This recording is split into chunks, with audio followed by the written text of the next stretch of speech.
मांगो मत, ऊपर वाले को अपने हिसाब से देने दो। आइए इस कहानी के माध्यम से इसे जानते हैं। किसी राज्य में एक राजा रहता था। राजा अक्सर गांव-गांव जाकर प्रजा और लोगों की समस्याओं को सुनता था और उनमें सुधार की पूरी कोशिश करता था। उसकी कर्तव्य निष्ठा के चर्चे दूर देशों तक फैले हुए थे। ऐसे ही एक बार राजा किसी गांव में प्रजा की समस्याओं को जानने के लिए भ्रमण पर निकले हुए थे। उसी दौरान राजा के कुर्ते का एक बटन टूट गया। राजा ने तुरंत मंत्री को बुलाया और आदेश दिया कि जाओ इस गांव में से ही किसी अच्छे दर्जी को बुला लाओ जो मेरे कुर्ते का बटन लगा दे। तुरंत पूरे गांव में अच्छे दर्जी की खोज शुरू हो गई। संयोग से उस गांव में एक ही दर्जी था जिसकी गांव में ही एक छोटी सी दुकान थी। दर्जी को राजा के पास लाया गया। राजा ने कहा, मेरे कुर्ते का बटन सिल सकते हो? दर्जी ने कहा, जी हुजूर, ये कौन सा मुश्किल काम है। दर्जी ने तुरंत अपने थैले से धागा निकाला और राजा के कुर्ते का बटन लगा दिया। राजा ने खुश होकर दर्जी से कहा, बताओ तुम्हें इस काम के कितने पैसे दूं? दर्जी ने कहा, महाराज ये तो बहुत ही छोटा सा काम था, इसके मैं आपसे पैसे नहीं ले सकता।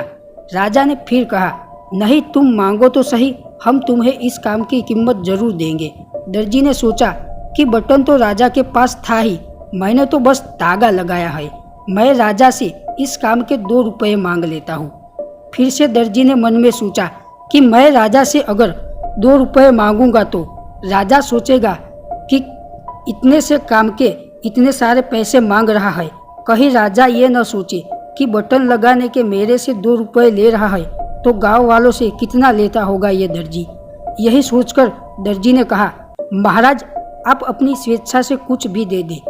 अब राजा को भी अपनी हैसियत से देना था ताकि समाज में उसका रुतबा छोटा न हो जाए। यही सोचकर राजा ने दर्जी को 2 गांव देने का आदेश दे दिया। अब दर्जी मन ही मन में सोचने लगा कि कहा तो मैं 2 रुपये मांगने की सोच रहा था और कहा तो राजा 2 गांव का मालिक मुझे बना दिया। दोस्तों, हम लोग भी उस दर्जी के समान अपनी क्षमता से सोचते हैं और भगवान से कुछ न कुछ अपनी हैसियत से मांगते हैं, लेकिन क्या पता ईश्वर हमको उनकी देने की क्षमता के अनुसार कुछ अच्छा और बड़ा देना चाहता हो। गीता में भगवान श्री कृष्ण ने कहा भी है कि कर्म करो, फल की इच्छा मत करो। जब आप भगवान पर सब कुछ छोड़ देंगे तब वह अपने हिसाब से आपको दे देगा। दोस्तों, अगर आपको ये कहानी अच्छी लगी हो तो वीडियो को एक लाइक कर देना। चैनल पर नए हो तो चैनल को सब्सक्राइब कर देना। मिलते हैं अगले वीडियो में, तब तक के लिए बाय।